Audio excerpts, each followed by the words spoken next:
Bonjour, je vous propose aujourd'hui un diaporama qui va vous permettre de comprendre comment sont générées les émotions et de quelle manière les émotions répétitives peuvent nuire à notre santé mentale, émotionnelle et physique jusqu'à générer la dépression, elle-même source de nombreuses pathologies.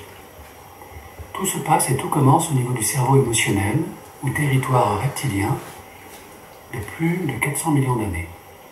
C'est à ce niveau-là, au niveau du cerveau reptilien qui assure notre survie, que les émotions se créent.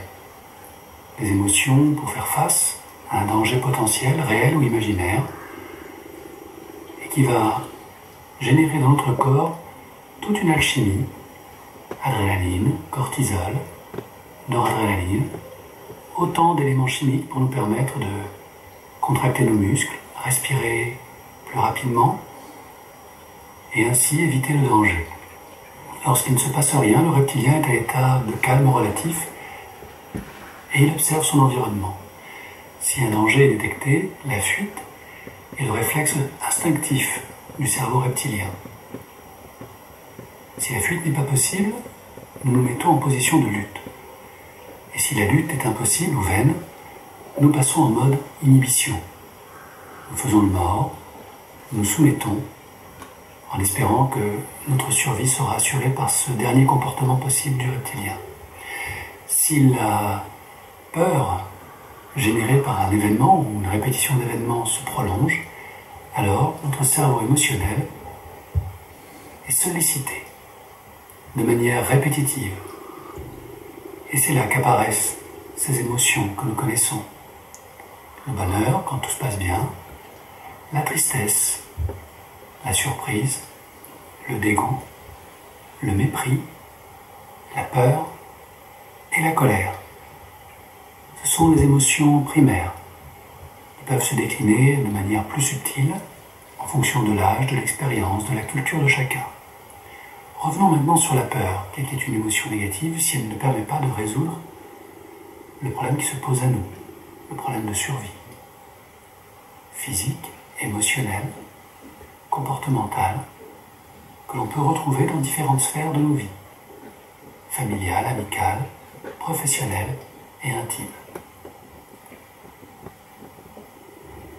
Ainsi, lorsque une émotion très forte telle que la peur s'active en nous, c'est notre amygdale limbique qui va réagir, générant un signal d'alarme et générant un certain nombre de substances chimiques dans le cerveau puis dans le corps. Si le danger est maîtrisé ou dépassé, l'amygdale s'éteint et nous pouvons retrouver une activité apaisée. Si le risque persiste, réel ou imaginaire, l'amygdale va continuer à générer toutes les réactions internes de mal-être, d'angoisse, d'anxiété. La répétition de tous ces états génère ce que l'on appelle le stress. Le stress se répète, notre corps génère des substances, des hormones, le cortisol, la noradrénaline, l'adrénaline, augmentant nos pulsations cardiaques, l'oxygénation du sang, la contraction des muscles, et toutes les réactions pathologiques censées assurer notre survie, que le danger soit réel ou imaginaire. L'hippocampe, qui est chargé de réguler l'amygdale limbique, va intervenir, à condition que ce stress ne soit pas répétitif et intense. Car au bout d'un moment, l'hippocampe s'épuise, s'éteint, et ainsi l'amygdale limbique continue à propager son message d'alerte. Les particularités impressionnantes, le cortex préfrontal, centre de la raison, du raisonnement, du langage, de nos plus hautes activités intellectuelles, est déconnecté du fait de ce stress répétitif.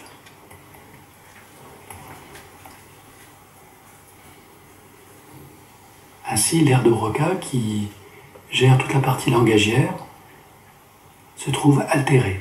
Nous ne trouvons plus nos mots sous les assauts des émotions qui nous assaillent. Et à partir de là, nous nous positionnons en victime, victime des autres, de nous-mêmes, de la hiérarchie, du pouvoir, de tout ce qui nous empêche d'accéder à nos capacités.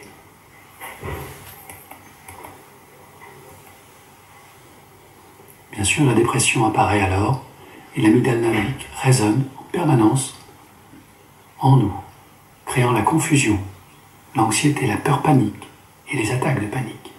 L'hippocampe est débranché, le cortex préfrontal ne répond plus. Nous voilà livrés à nos bas instincts, à la peur, à la fuite, à la lutte. Et nous n'avons plus aucun contrôle sur nos émotions. C'est à ce moment-là que notre inconscient, considérant la situation, décide de nous débrancher. Et c'est là que l'on peut voir apparaître des situations de burn-out ou de dépression profonde, qui nous clouent littéralement, physiquement, émotionnellement, intellectuellement, et nous empêchent d'aggraver la situation. Il y a une porte de sortie. Bien sûr, la médecine, la psychiatrie a fait d'énormes progrès. Et certains antidépresseurs permettent de calmer l'affolement de l'amygdale limbique. Mais dès que ces médicaments ne sont plus pris, les crises de panique peuvent revenir et les sentiments d'angoisse, d'anxiété, de dépression se réinstaller progressivement si les causes extérieures ou intérieures n'ont pas été modifiées. Pour reconstruire l'hippocampe, la renforcer et lui redonner son rôle d'arbitre et de modérateur, nous pouvons utiliser les techniques qui aujourd'hui ont fait leurs preuves, des techniques éprouvées, telles que le sport, qui permet de réparer la destruction neuronale générée par l'afflux d'hormones du stress. Retisser les neurones pour redonner à l'hippocampe toute sa capacité d'intervention par le sport. On peut aussi développer une alimentation plus saine, plus énergétique. La méditation a prouvé aussi qu'elle était capable de recréer ces tissus neuronaux au niveau de l'hippocampe, de reconnecter cette partie instinctive, émotionnelle, à notre cortex préfrontal.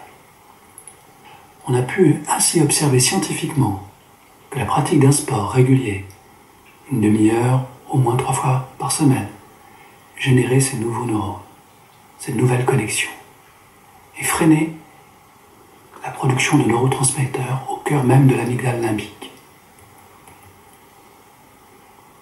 Le cortex préfrontal se rallume grâce au sport et les aires motrices supplémentaires apparaissent. La dépression s'éloigne peu à peu. Il convient de démarrer par de petits exercices, des marches dans un premier temps, et puis passer à des pratiques sportives un peu plus intensives, à l'extérieur idéalement. Le cerveau est plastique, c'est-à-dire qu'il peut se renouveler, se régénérer, et on peut accélérer cette régénération en pratiquant la méditation. La méditation muscle notre cortex préfrontal et nous permet de prendre du recul par rapport à nos états internes, nos émotions. Et après 15 jours de pratique régulière, on constate une nette amélioration dans les états dépressifs.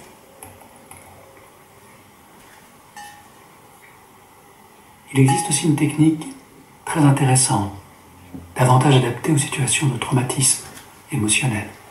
C'est la technique de l'EMDR, qui permet justement de faire basculer l'émotion vers la zone du cortex préfrontal, et ainsi dépotentialiser l'émotion qui nous envahit. L'hypnose ericksonienne humaniste contribue aussi à développer ce renouveau. J'espère que ce diaporama vous aura aidé à y voir plus clair et je vous souhaite de belles pratiques. À bientôt.